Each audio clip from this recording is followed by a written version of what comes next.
Welcome back. Just a few seconds before 6 o'clock, bright and early on your Monday. This morning, the government shutdown continues into its third full day.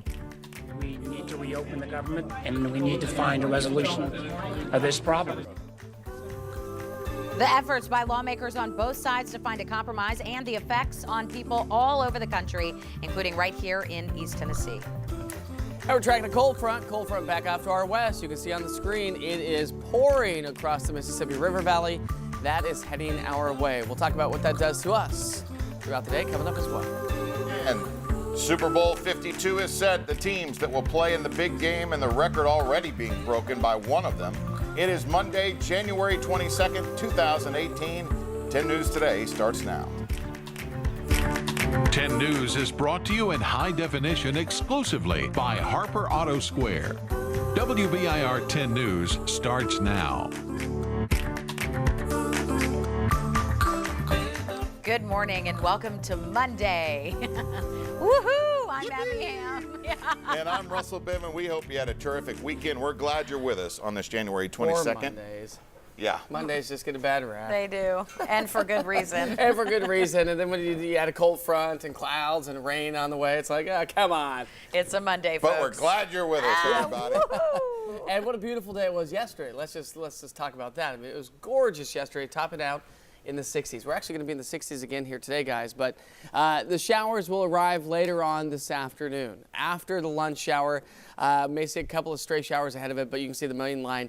Not too many prefrontal showers with this system. So cloudy skies as it stands right now. The air is mixed out, and in most locations, that means it's just warm.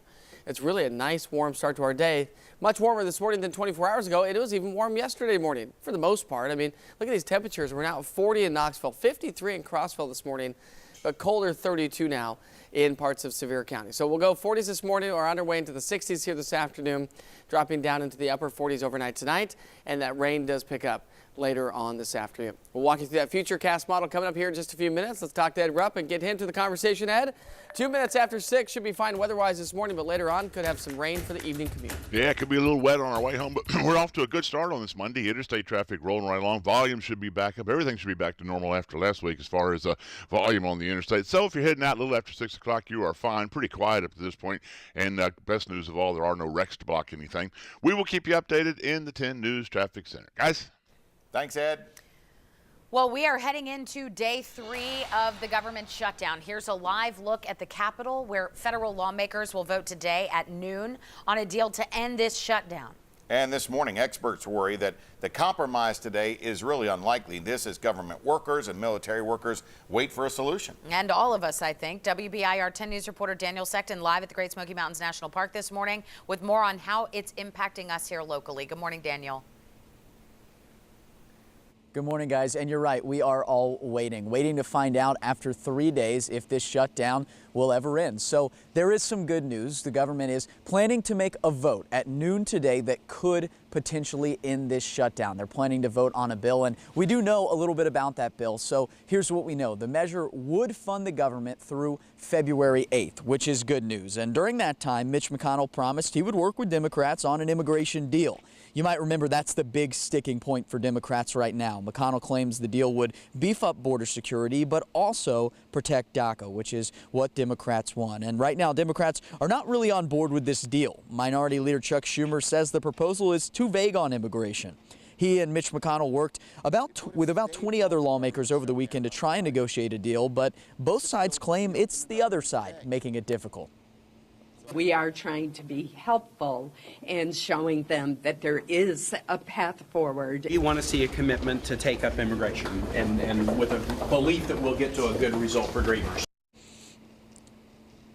Remember that millions of federal workers, including the military, are now working without pay. And when the government gets back up and running, they will be paid for that time. But right now, many of them are still waiting on a compromise. And hopefully, if this shutdown does end, it won't affect them because they don't actually get their paychecks until February 1st. So there is some good news there, guys. But this could affect other things too, like the Great Smoky Mountains National Park, where we are this morning. So coming up in the next half hour, we'll tell you a little bit more about how it could affect the park, how it could affect your hike, and a little hint, you're going to be hiking at your own risk if you hike today before noon when that bill is voted on. And we also want to hear your questions on social media. If you have any questions about this bill or about the shutdown in general, send it to us on Facebook, on Twitter, via email on WBIR.com/newstips, and we'll answer those questions for you live on air. For now, Abby, we'll send it back to you. All right, Daniel, you know, one question that we had this morning was, is the Sugarlands Visitor Center and places like that going to remain open during the shutdown, or are they shutting down as well? Well, they're technically closed. They don't have any workers working. Again, their workers are the same ones that are without work right now and without pay. But the good news is there's some really special volunteers that are actually working to keep that up and running, working to make it possible to visit. We have a really interesting story, and you can check that out on our website, WBIR.com. All right, Daniel, thanks so much. All right, on to some other news on this Monday, 6:05. With more than a week left in January, the number of suspected overdose deaths in Knox County has almost surpassed the number of deaths this time last year. As of Friday, 22 people are dead of suspected drug overdose. That's according to the Knox County District Attorney General. Last year, 23 people died of overdose during the entire month. 294 people died of a suspected overdose all of last year. Well, today, Governor Haslam will announce a plan to address the ongoing drug crisis. Lieutenant Governor Randy McNally from Oak Ridge, House Speaker Beth Harwell, and the state Supreme Court Justice will all be there. We don't know the specific details of the plan, but a legislative task force is taking suggestions, including adding more investigative units, creating a drug abuse commission, and limiting the prescription quantity of certain drugs. And along with the plan to address the opioid crisis, here are a few things to watch for in the Tennessee legislature this week. The State Department of Human Services will once again be called to appear in front of lawmakers. There have been several issues with the department in recent years, including questionable spending and problems at licensed child care centers. Also, lawmakers will discuss a bill that would allow people to register to vote 15 days before an election instead of 30. And a subcommittee will take up a measure that would prohibit people under 18 years old from using tanning beds. Well, another hard loss for the Lady Vols. The team fell short to Mississippi State last night, but boy, they're a good team. They are. I mean, both of them. They lost 71-52. It was at Thompson Bowling Arena. It was the lowest number of points the team has scored in a game so far this year. Been a tough stretch for the team. Lady Vols went 1-3 in the past 4 games against some highly ranked teams. And next up on the schedule, Ole Miss. That game will be at home and is set for 7 p.m.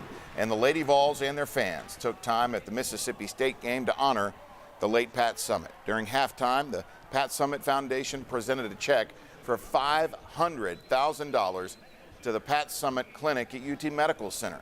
Fans also carried signs and wore T-shirts with the phrase, "We back Pat." It is all part of an SEC-wide initiative to honor that legendary coach this week. Oh, you love to see that, though. And all the teams across the basketball teams at national colleges, are doing this. It's just really cool. Yeah, it really is. Well, tomorrow, the men's team takes on Vanderbilt at Thompson Bowling, and we need a win for them as well. Yeah, that one's set for 7 p.m. You can watch it on ESPNU. Team is 13-5 after beating South Carolina on the road over the weekend, which was a terrific win for them. All right, well, we know who will play in Super Bowl 52 after 2 big games yesterday. Yeah, when we come back, a wrap of yesterday's conference championship games and a look ahead to the big game in February, Mike. Yeah, we're talking about rainfall increasing across East Tennessee as we get into the second half of the day, really the latter part of the second half, really, as we get closer to the evening rush hour. That's what it kind of looks like. We'll walk you through Futurecast model coming up. Stay with us.